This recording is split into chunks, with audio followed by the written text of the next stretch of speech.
No hacen falta muchas presentaciones para Juan Gabriel Tocatlián.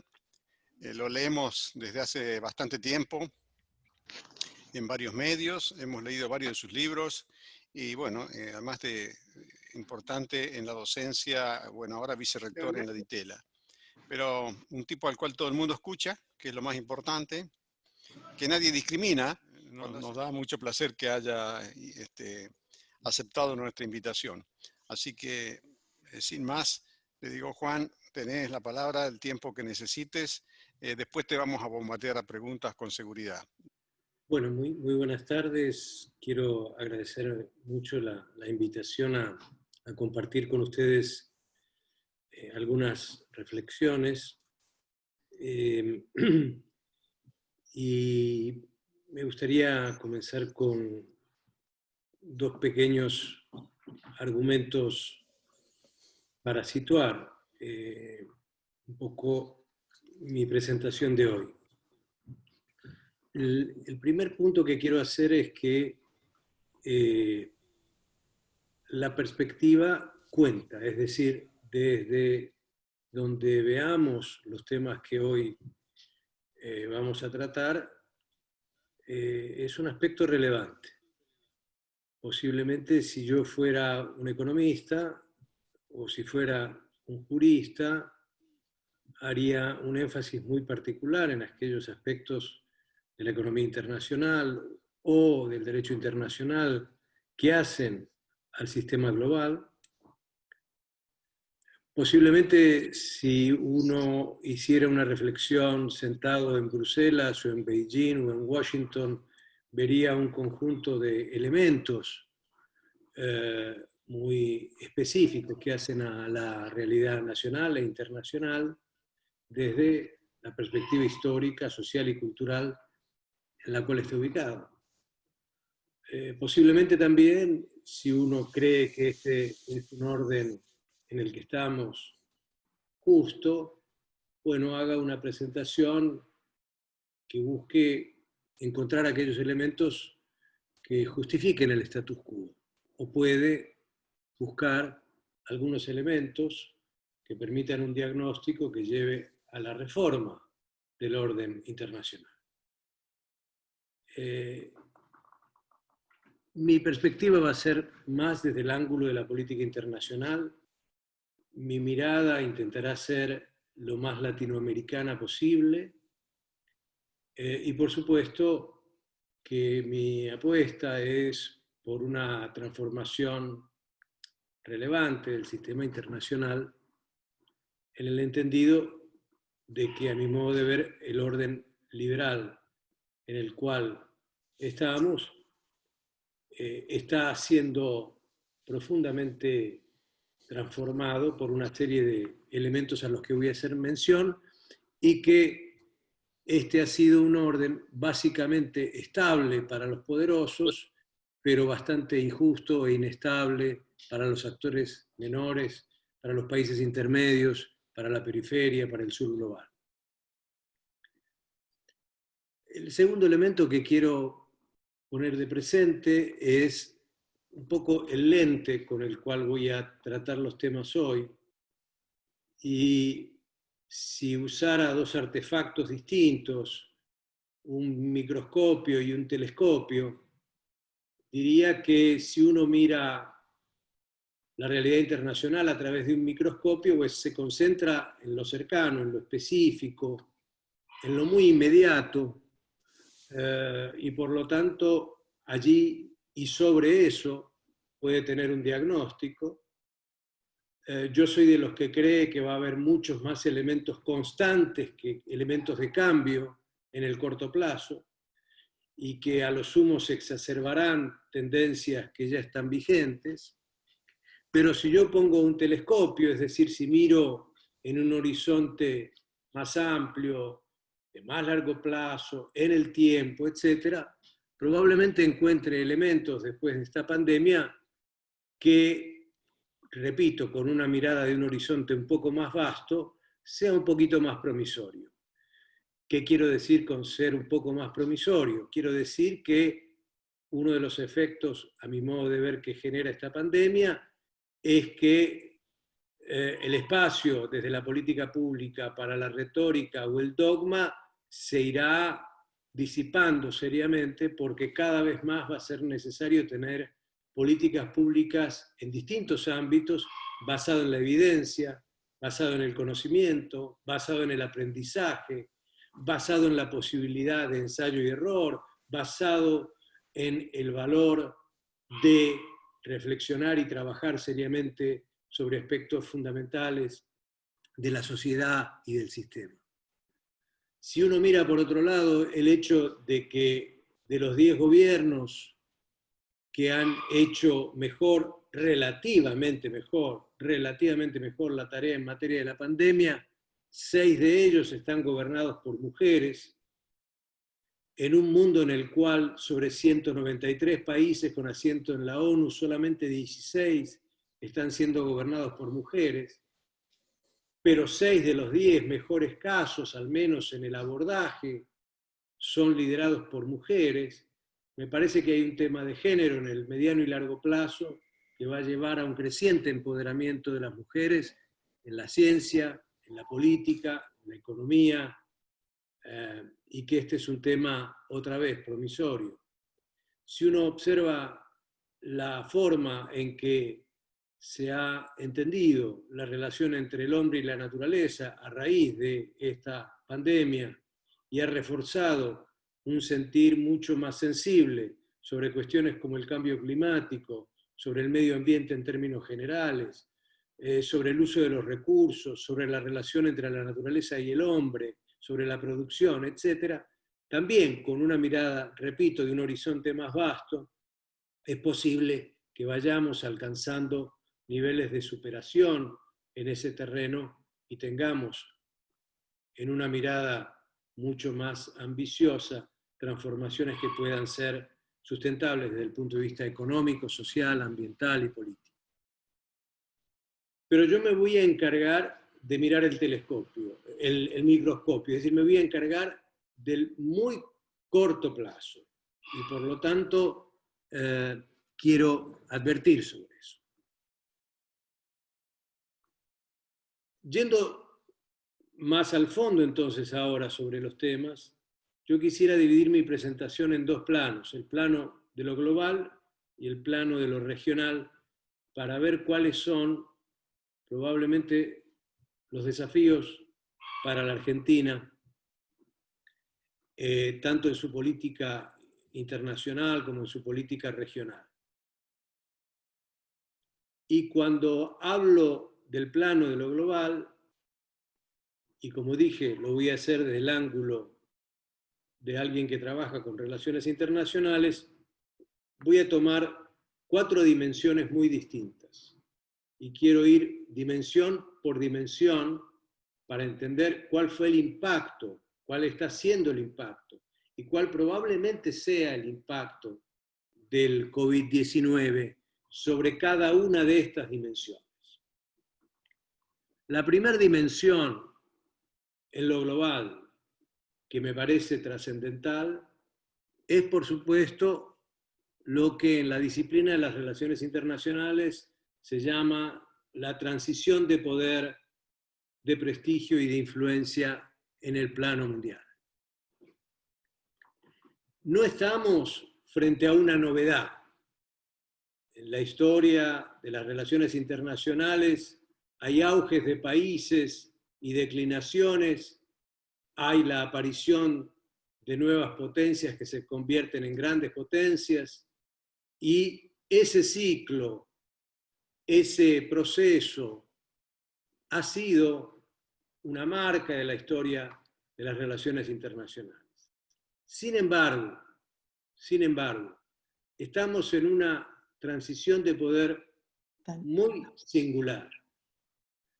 En primer lugar, porque las transiciones de poder que tuvimos, al menos en los últimos 5 siglos, fueron transiciones de poder básicamente en el seno de Occidente, con el auge y caída de distintos países, primariamente en Europa, después Estados Unidos, y por lo tanto esta transición era una transición entre culturas, civilizaciones,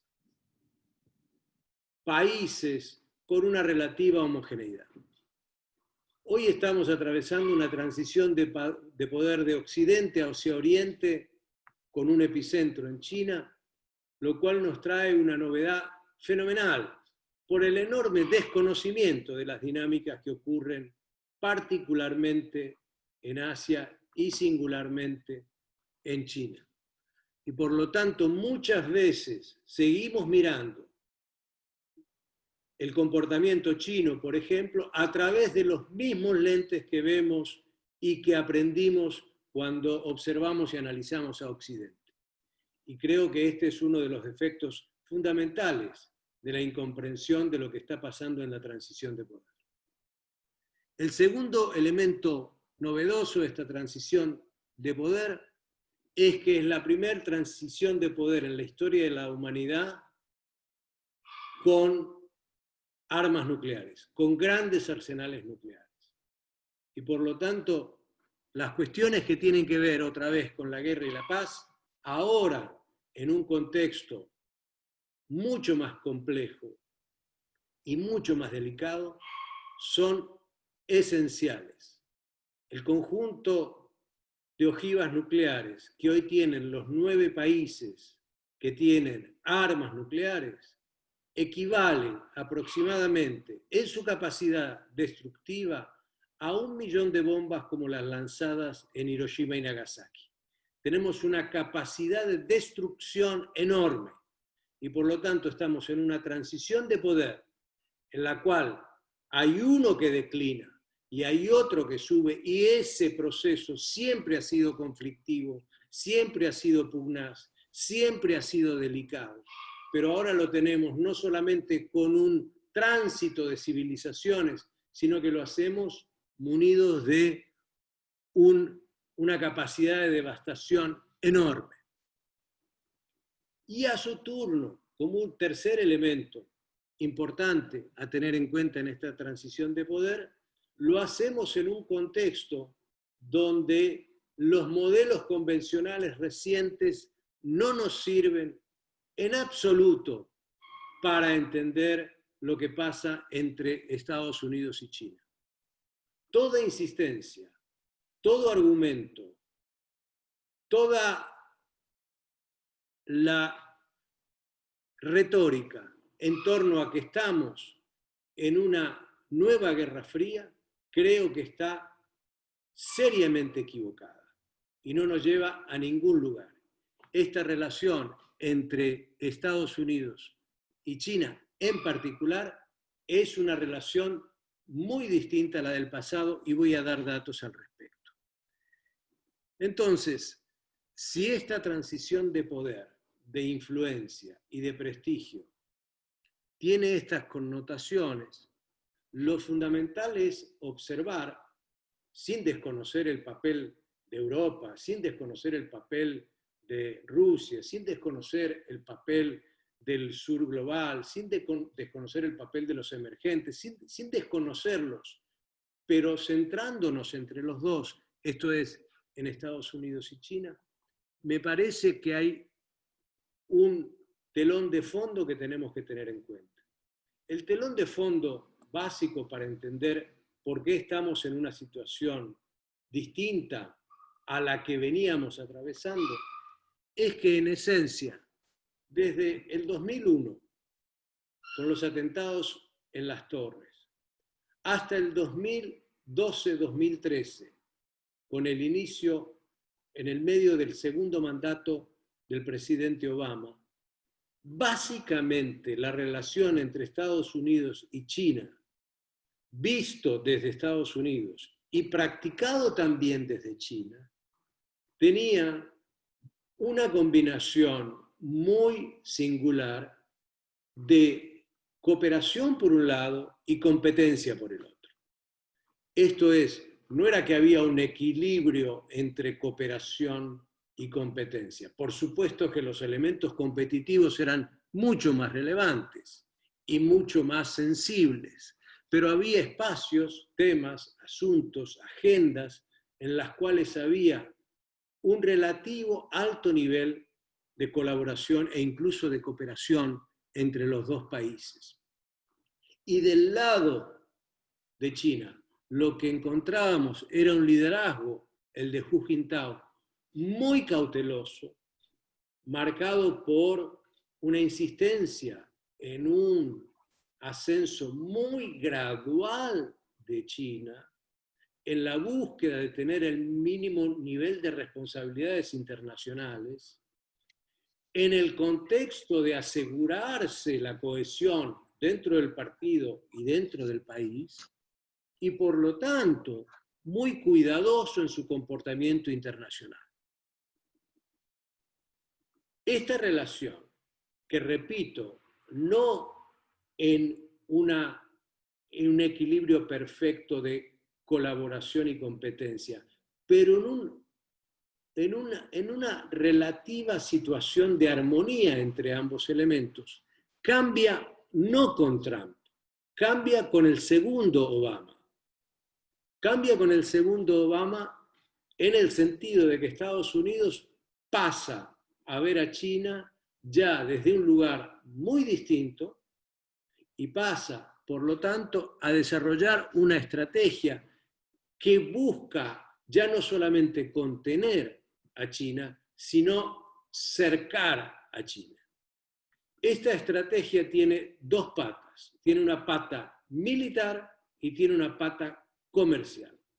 La pata militar es lo que Obama en su discurso en Australia en 2012 llamó la estrategia pivote, que era un desplazamiento general de básicamente desde el plano de la Armada de los Estados Unidos, el despliegue militar de Estados Unidos mucho más centrado en la cuenca del Pacífico, un reforzamiento de las alianzas militares con los socios tradicionales que Estados Unidos siempre ha tenido en la región, Japón, Corea del Sur, Filipinas, etc., y un componente que buscaba limitar la posibilidad de una China con fuerte proyección de poder en la vecindad.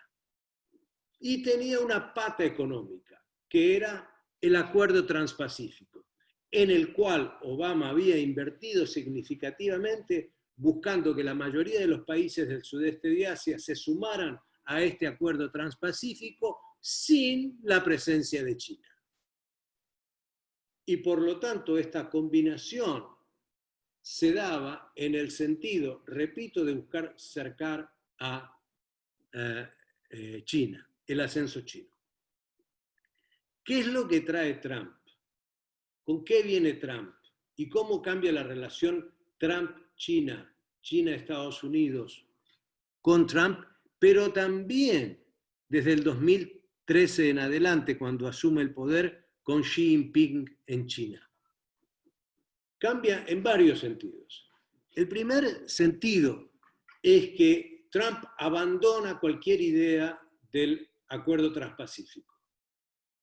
Insiste en que todos los acuerdos comerciales son explotaciones que sufre en realidad Estados Unidos, descree del valor de ello para moderar o cambiar el comportamiento de China, se centra en la dimensión militar, entre otras, crece significativamente el presupuesto de defensa y está dispuesto a elevar el tono de la retórica, pero también de la práctica contestataria y confrontativa con China. Y eso lo lleva al terreno de lo que en su momento se llamó el inicio de una guerra comercial, que tiempo después se develó mucho más como una guerra tecnológica y que más allá de las definiciones que le demos de guerra comercial o guerra tecnológica, en realidad es una guerra geopolítica. Por el lado chino, por otro lado, tenemos a Xi Jinping que logra que el partido le apruebe y por lo tanto goza de una potestad que no tenían líderes anteriores chinos y es la posibilidad de perpetuarse en sucesivos mandatos. Lo cual significa un cambio muy notable en China, lo cual significa, por otro lado, un intento de abroquelar más y controlar más el partido, lo cual significa darle a la política exterior china un sentido mucho más nacionalista y, por sobre todas las cosas, darle una sensación de afirmación muy fuerte. Y entonces tenemos, con Trump por un lado y Xi Jinping por el otro, tenemos una combinación en la cual, por un lado, hay un declive agresivo, el declive de Estados Unidos es un hecho en distintas dimensiones, y a este declive agresivo de los Estados Unidos se suma un ascenso asertivo de parte de China. Todo esto ocurre antes de la pandemia. Esto no tiene nada que ver con la pandemia. Estas eran las cartas que se estaban dando en ese contexto. Lo que la pandemia trae, me parece a mí, es ahora sí la agudización de esas tensiones, la agudización de las relaciones más tensas entre Estados Unidos y China. Y, en consecuencia, ¿por qué esto es importante? ¿Por qué esto tiene un efecto para países como Argentina? Porque básicamente, en aquel periodo, Bush primero Obama, los dos mandatos de Bush más Obama, lo que señalé de la combinación de cooperación y competencia, le permitía a muchos jugadores intermedios, a países medios, a potencias emergentes, a poderes regionales, jugar las dos cartas, la de China y la de Estados Unidos, bastante bien. Tenía los países mucho más espacio para moverse, tenían mucho más capacidad de maniobra y además tenían un Estados Unidos obnubilado por el problema del terrorismo y en respecto a América Latina casi desentendido de la región. Por lo tanto, cuando se dio esa combinación, la posibilidad, el campo de juego, si así lo queremos llamar, era más grande para América Latina y para países como Argentina. Cuando se tensionan estas relaciones, cuando estas relaciones se agudizan, las de China y Estados Unidos, necesariamente y particularmente por parte de Estados Unidos, lo que se va a tender es a reducir los espacios, porque va a haber crecientemente la presión para identificarse con uno o con el otro. Y por lo tanto, si uno tiene la casa en desorden, las posibilidades de presión, chantaje, retaliación que tenga particularmente Estados Unidos o de cooptación, asimilación que tenga China son enormes. Dije entonces también al principio que esta pandemia y el nivel de agudización de estas tensiones nos debiera llevar a no repetir el libreto tantas veces dicho de que ahora sí entramos en una Segunda Guerra Fría. Esto no tiene nada que ver con la Guerra Fría. Yo diría que lo que marca la singularidad, la peculiaridad, casi la excepcionalidad de la relación entre China y Estados Unidos es que es una relación simultáneamente de alta rivalidad y simultáneamente de fuerte interdependencia. Esto nada tiene que ver con la Guerra Fría. En el año de mayor comercio bilateral entre Estados Unidos y la Unión Soviética, que fue el año 1972, el total del comercio bilateral entre los dos países, el total del comercio entre los dos países fue de 4.000 millones de dólares.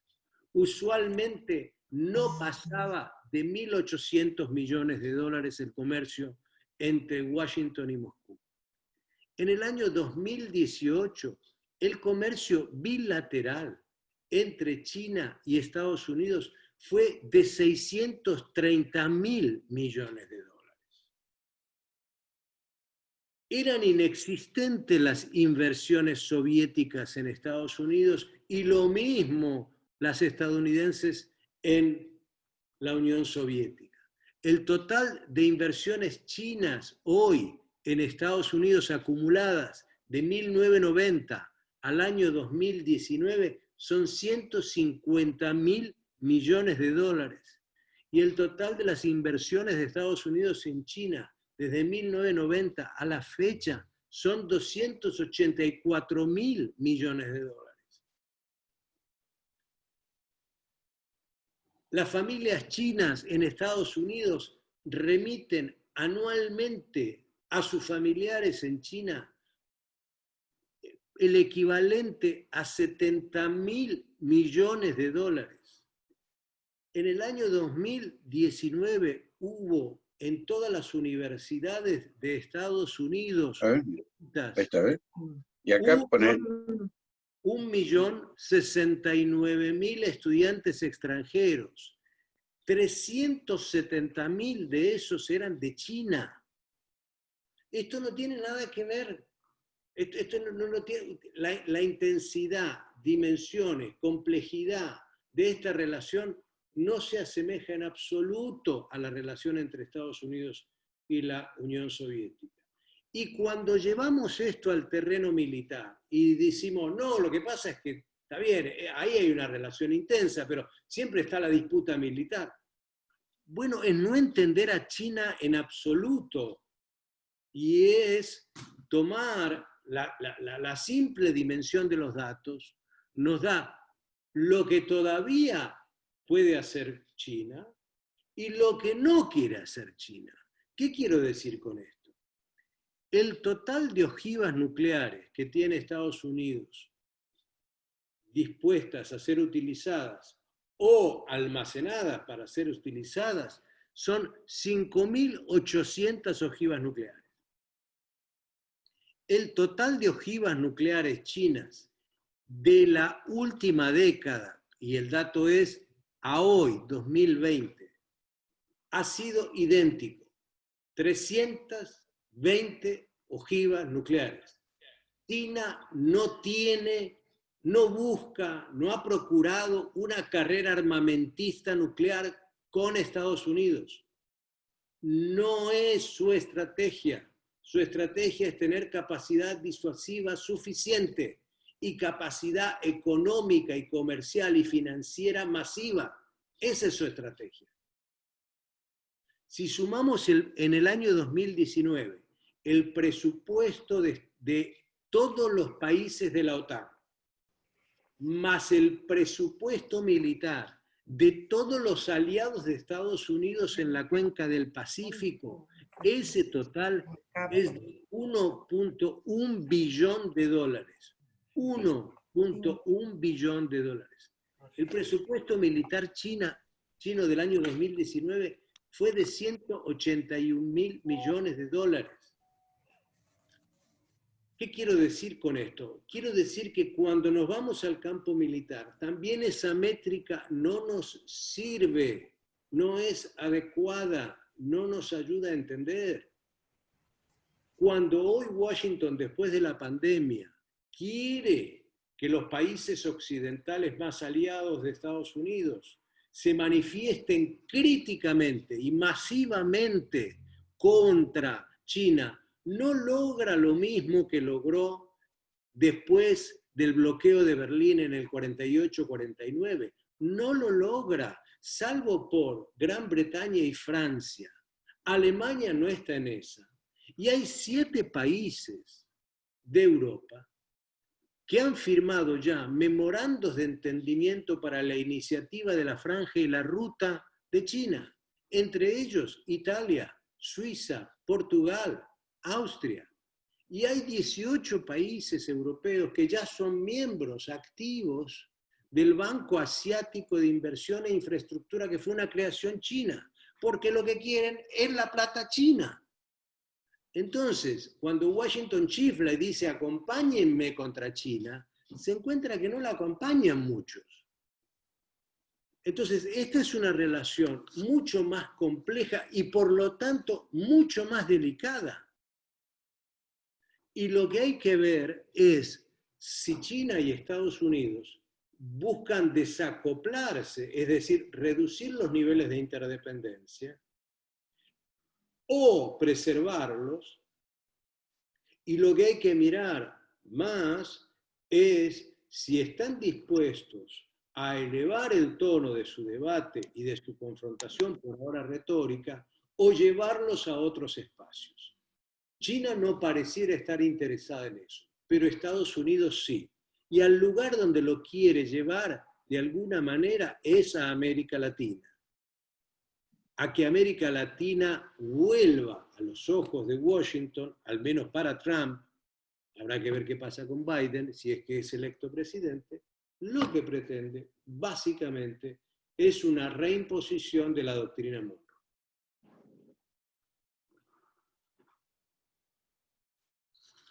Dije que iba a haber 4 dimensiones. La segunda dimensión, para un internacionalista o para una mirada del ángulo de la política internacional, son no los elementos que caracterizan solo el comportamiento de los estados, sino de los actores no estatales, las fuerzas económicas, las corporaciones, la sociedad civil internacional, el conjunto de actores no estatales en el mundo. Y en este sentido, es evidente que estábamos transitando una globalización dominada por el capital financiero, por la financiarización. ¿Qué quiere decir dominada por la financiarización? Bueno, quiere decir que había un predominio de la agenda de los actores del sector financiero, una serie de instituciones moldeadas por esos actores y una agenda y una serie de prácticas en las cuales el dominio del capital financiero sobre el capital productivo, al menos básicamente en Occidente, había predominado de modo significativo. Este predominio de este modelo de globalización fue erosionando drásticamente el estado de bienestar, ya no en el sur, sino particularmente en los países desarrollados. Y este modelo de globalización necesariamente fue llevando a niveles internos entre los países, en el seno de los países, de mayor desigualdad. Puede ser que en el mundo haya menos desigualdad por el ascenso de Oriente, y particularmente China y países del sudeste de Asia, más la India, vis-a-vis los países europeos y Estados Unidos, pero en el seno de cada una de las sociedades, incluida la China, e incluida la India, e incluida Rusia, los niveles de desigualdad han ido creciendo. Porque en el fondo también, no nos confundamos cuando hablamos de China. China no es un modelo alternativo. China es otra modalidad de capitalismo. Podemos pensar que es mejor, podemos creer que es superior, podemos apostar por ese tipo de capitalismo, pero China también se ha transformado mucho. ¿En qué sentido? Y voy a los actores ahora domésticos chinos, que me parece que es un dato muy importante a tener en cuenta. Hasta los años 80, el 76% de los altos cargos en el gobierno, en la gestión económica y en la gestión del partido, el 76% de los cuadros de la élite china estaba compuesta básicamente por trabajadores, funcionarios, miembros del partido y los militares. En esa élite tenía algunas particularidades. Entre otras de las particularidades que tenía, era una élite que apenas el 12% había tenido instrucción universitaria. Y la mayoría había tenido instrucción media y el 15% de esa élite había apenas terminado el primario. En la actualidad, el 53% de los altos cargos en el gobierno, en el partido, en las empresas, son profesionales y empresarios. Y dentro de esas categorías, el 44% tiene instrucción universitaria. Ha habido un cambio social gigantesco en China. Y ese cambio social gigantesco en China, con modelos de producción con más integración de la cúpula gerencial con el mundo del trabajo, sin duda alguna, con modalidades de trabajo asociativo, sin duda alguna. En esencia, lo que nos refleja es otro tipo de fábrica en el modelo capitalista, pero no nos trae la promesa de un modelo alternativo. Y por lo tanto, esta globalización dominada por el capital financiero en Occidente le permitió a China, entre otras, por este traslado además, vía las inversiones, vía una serie de procesos, a que China sea recipiendaria de inversiones y de una capacidad de un fuerte crecimiento que básicamente es en la costa. Pero ¿qué quiero decir con esta segunda dimensión? Quiero decir que antes de la pandemia, esta globalización ya era injusta, era asimétrica, era costosa para vastos sectores, tenía más perdedores que ganadores, había una economía política en la cual había, repito, más sectores afectados, de desempleo, de pérdida de sentido, con los jóvenes con carencia de oportunidades, con un crecimiento de los niveles de desempleo, con un deterioro notable de los sistemas sanitarios, de los sistemas educativos, etc. Esta pandemia, me parece a mí, que no tiene, al menos en el corto plazo, un efecto sobre repensar la globalización. Los parámetros en los cuales hace apenas unos días se dio el gran paquete europeo de 857.000 millones de dólares de rescate general en el marco del COVID.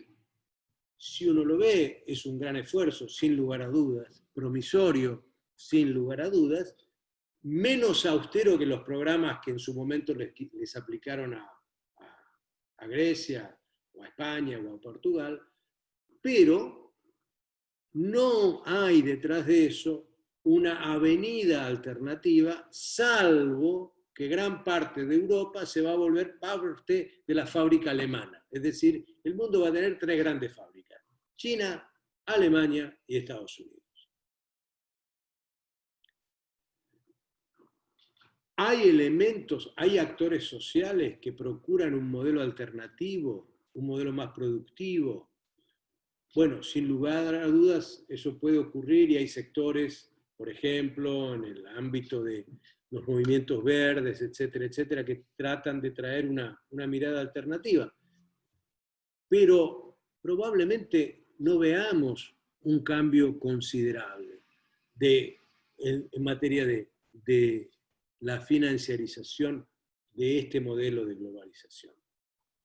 Y digo, entre otros, para que se entienda la capacidad del capital financiero, la más dura contraparte que tiene Argentina hoy es BlackRock. ¿Sí? Este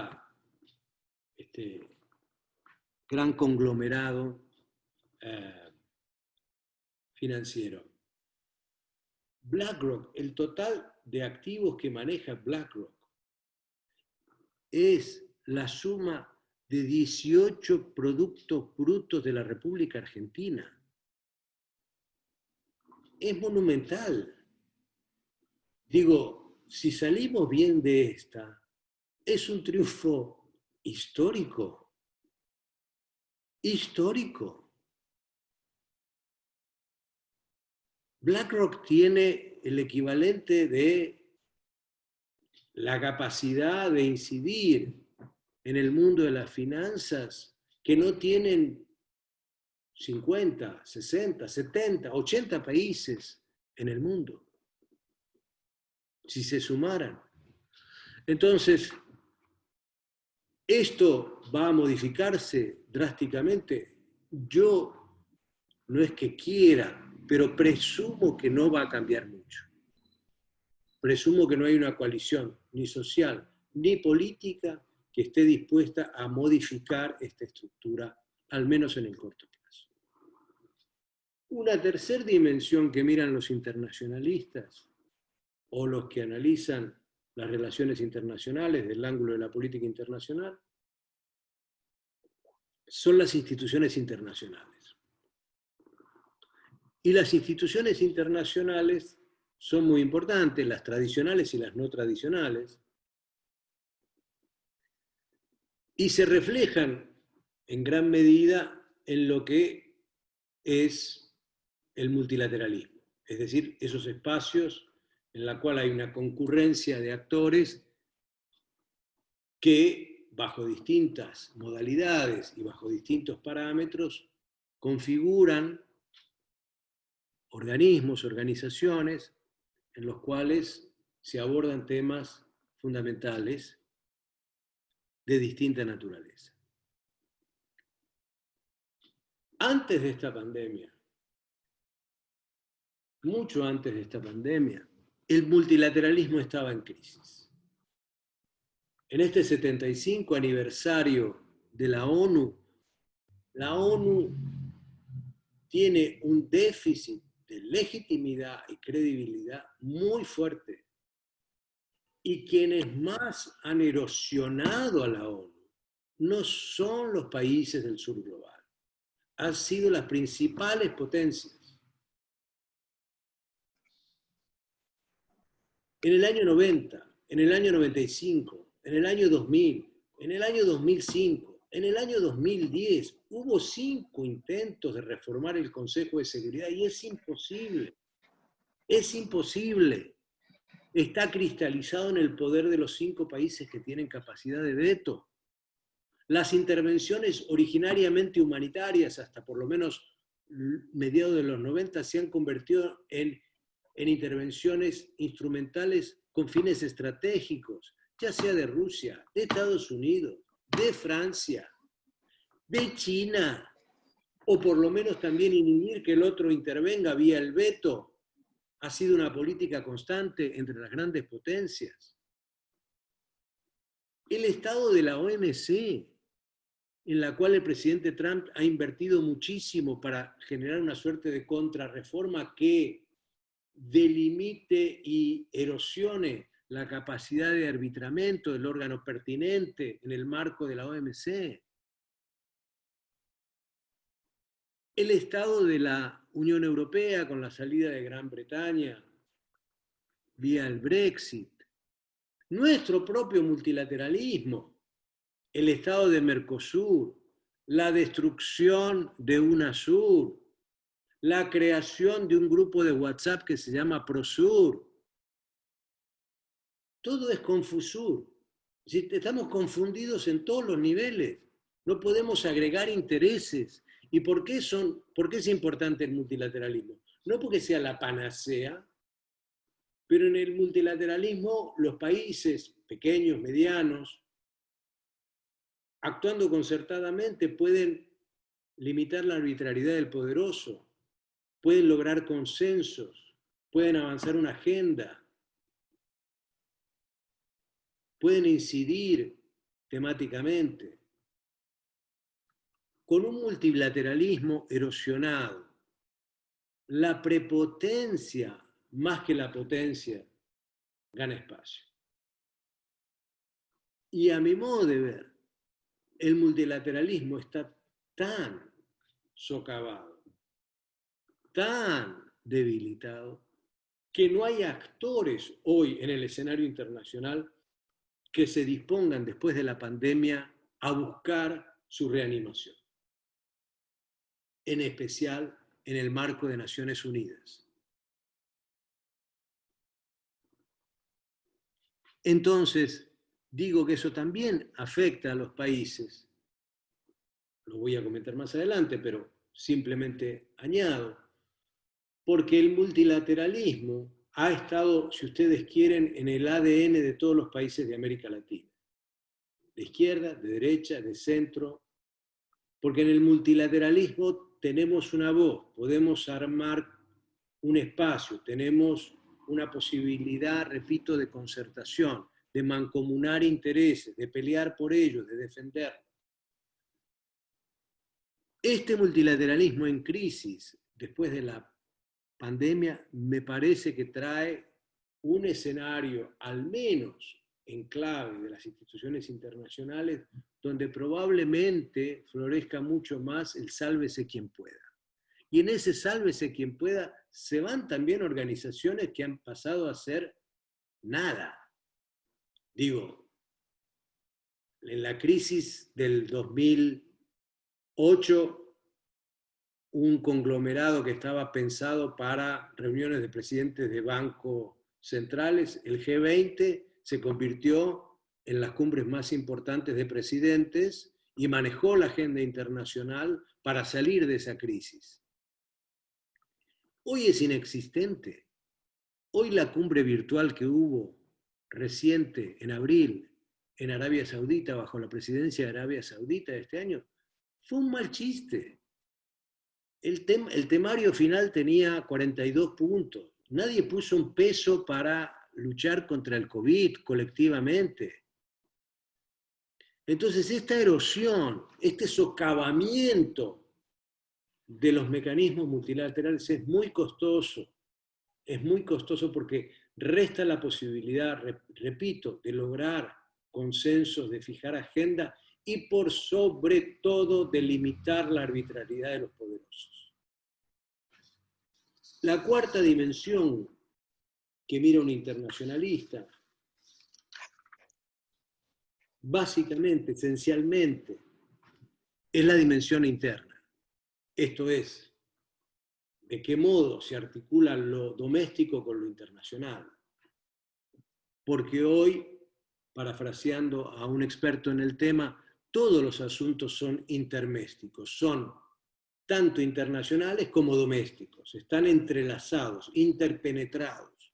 Y por lo tanto la naturaleza de los sistemas políticos, de los regímenes políticos, etc., pasa a ser un dato importante. Y en este campo también tenemos una situación francamente inquietante, puesto que desde el año 2005 en adelante en particular, tomando para ello, si ustedes quieren, todos los informes anuales, ya sea de ONGs conservadoras o de ONGs progresistas o de grandes publicaciones, tomen la que ustedes quieran, el año que ustedes quieran, pero tomen del 2005 en adelante y van a ver un continuo deterioro de la democracia. Deterioro de la democracia en términos sustantivos, deterioro de la democracia en términos de su práctica, deterioro de la democracia en términos de la adhesión, deterioro de la democracia en términos del malestar de las sociedades y por sobre todas las cosas, el debilitamiento de lo que era incluso la democracia liberal en su sentido más acotado. Esto implica un avance de las autocracias o un avance de los autoritarismos. No necesariamente. Lo que hay es cada vez más esquemas híbridos en el mundo. Y por lo tanto, esto es una cuestión muy importante, puesto que resulta ser que ahora lo que hay que tratar de defender son los espacios que quedan en materia democrática, puesto que los otros mecanismos que se tienen, al menos los hoy disponibles o los hoy en disputa, bueno, son formas, son regímenes que francamente o debilitan severamente los derechos humanos, los socavan o buscan proyectar la idea de que los hombres fuertes con regímenes de mano dura son la solución económica, política y social. Y me temo ahí que si usáramos una mirada borgiana sobre el estado de la democracia y pensáramos en los senderos que se bifurcan, esto es, si hay una posibilidad promisoria o hay una posibilidad retardataria en materia de democracia, me parece que lo que está despuntando todavía no consolidada, pero cada vez más presente, es lo que podríamos llamar la internacional reaccionaria. Hay un movimiento reaccionario global que es muy fuerte, que tiene entrelazamientos complicados, que tiene un asentamiento en malestares genuinos, que reivindica un patrioterismo o un nacionalismo chauvinista, que se da en un contexto de deterioro social y económico y que interpela mucho mejor que los movimientos progresistas, que los movimientos reformistas, que las viejas opciones socialdemócratas, y que por lo tanto yo diría que es un tema de mucho cuidado, puesto que avanza mucho más eso que una internacional progresista. Con esto no quiero decir que el camino esté cerrado, por eso dije bifurcado, por eso usé la expresión bifurcado. Pero en este camino bifurcado, el que está avanzando más kilómetros es la internacional reaccionaria.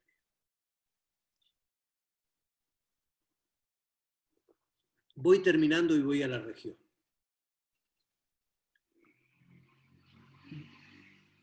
Hay muchos temas que yo no quisiera, bueno, mejor dicho, que pueden quedar para preguntas o comentarios o observaciones o críticas que ustedes hagan, por supuesto. Yo me voy a ceñir a dos aspectos de la región. Mi primer argumento latinoamericano, es decir, que miro toda la región desde México hasta Chile, es comprender que América Latina hoy tiene menos gravitación internacional y es más vulnerable y por lo tanto es mucho más propensa a una mayor dependencia.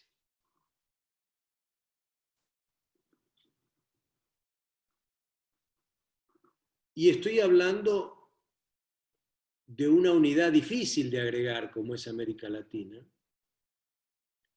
pero la tomo en su conjunto para señalar esto de una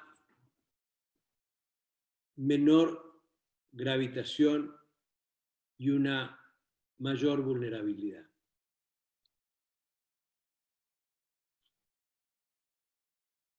Tomo unos datos simplemente comparativos. 1945, cuando se creó Naciones Unidas. Se creó Naciones Unidas con 51 países. 20 de los 51 países eran de América Latina. El peso específico de la región, el peso diplomático de la región, el peso de sus naciones, era muy relevante.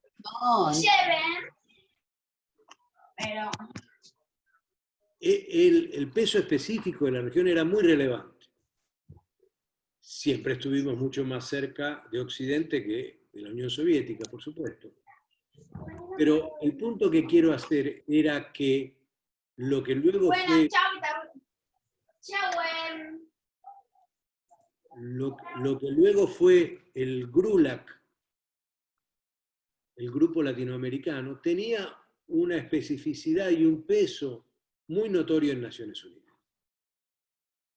Hoy hay 193 países en Naciones Unidas y nuestra dispersión del voto en los temas de Naciones Unidas es cada día más inquietante. La posibilidad de converger es cada vez más limitada. Y este problema de nuestra dificultad de converger diplomáticamente no es un ítem menor, puesto que ahora que ha salido, que por primera vez en su historia, desde 1959, cuando fue creado el Banco Interamericano de Desarrollo, Estados Unidos decide tener un candidato propio, bien ideológico y bien dogmático, en buena medida lo logra por una ausencia total de convergencia latinoamericana. Este espacio de no tener posturas diplomáticas agregadas entre nuestros países ha sido, es y será muy costosa. No digo en todos los temas, pero sí en aquellos temas que se consideran centrales para el devenir latinoamericano. Datos de la CEPAL. 1955. No es un año para el recuerdo para muchos de los que están acá, supongo. 1955. El total de la participación latinoamericana en las exportaciones mundiales era del 12%. Datos de la CEPAL, 2018. El total de la participación latinoamericana en las exportaciones totales es del 6%. Nuestra participación en las exportaciones mundiales es la mitad de lo que era hace 60 años.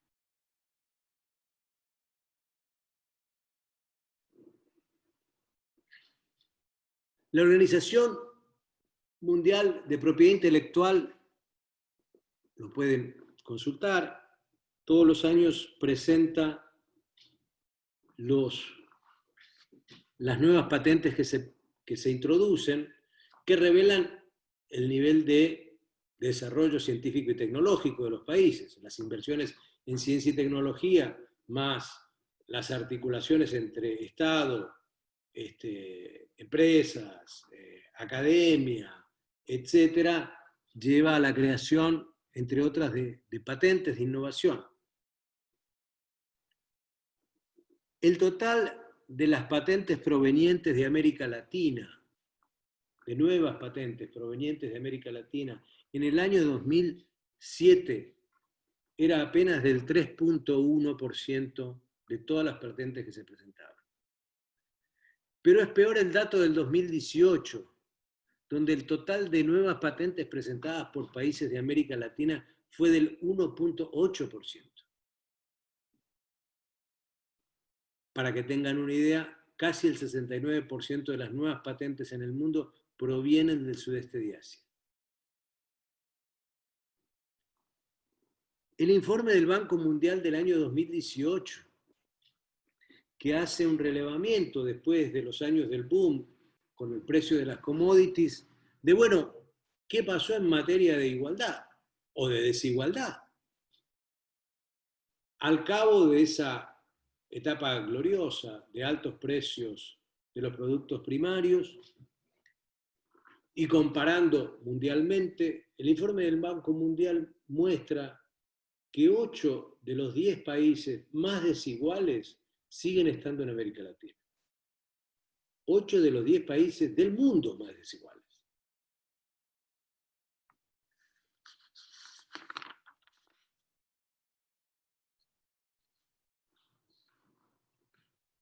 Y en medio de todo esto, nos fragmentamos diplomáticamente,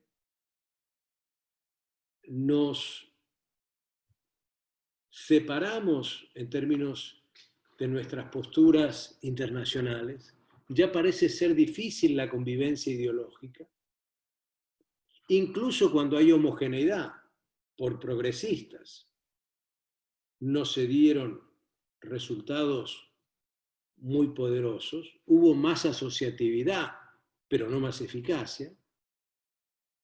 Por ejemplo, cada uno prefirió siempre negociar bilateralmente con China, entre otras cosas. Y cuando hubo esta pequeña ola reciente neoliberal en toda la región, tampoco. No es que lograron mancomunar y generar una nueva estrategia de convergencia en la región, sino que siguieron fracturando, debilitando, horadando los mecanismos existentes. Con una lógica un poco del sálvese quien pueda, o yo soy el bueno, el otro es el malo del vecindario. Esto lo hemos hecho todos, lo hacen los brasileños con nosotros con Brasil, los chilenos con nosotros, los chilenos con los colombianos con los brasileños. Esto es común. Cada uno de nosotros cree que es superior y mejor que el vecino.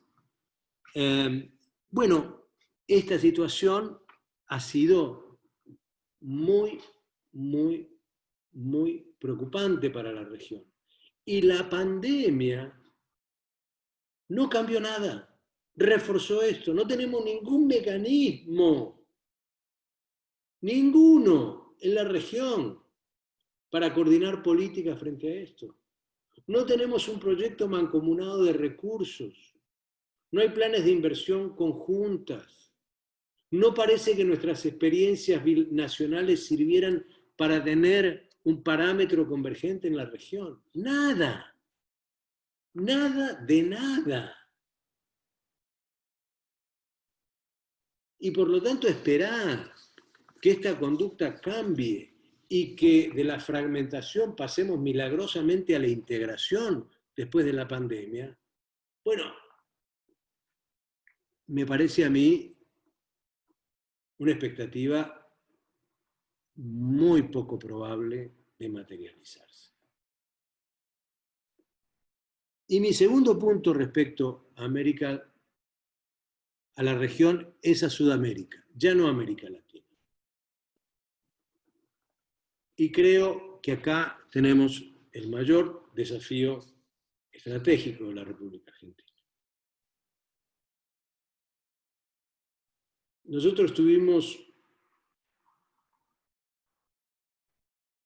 muchas décadas, más de un siglo y medio, de una rivalidad notoria con Brasil. Y desde el advenimiento de la democracia, producto de una voluntad política, producto de una serie de compromisos en materia nuclear, militar, lo cual hizo que ninguno de los dos seamos hipótesis de conflicto del otro, en materia económica, vía Mercosur, en materia diplomática, vía la concertación en diferentes foros, pasamos de la rivalidad a lo que podríamos llamar una incipiente amistad con Brasil. Una amistad que se fue moldeando, se fue ampliando, fue creciendo. Y sin embargo, también se fue deteriorando. Y hoy estamos frente a una situación que uno podría denominar híbrida. Ni somos rivales, ni somos amigos.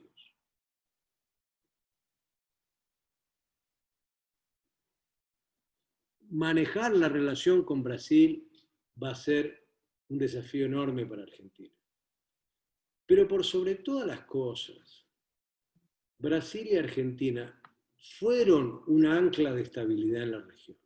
Si Brasil y Argentina se entienden, la región ciertamente no son cimbronazos, es más estable. Su incidencia relativa, la incidencia de ambos en Sudamérica ha sido y es muy importante.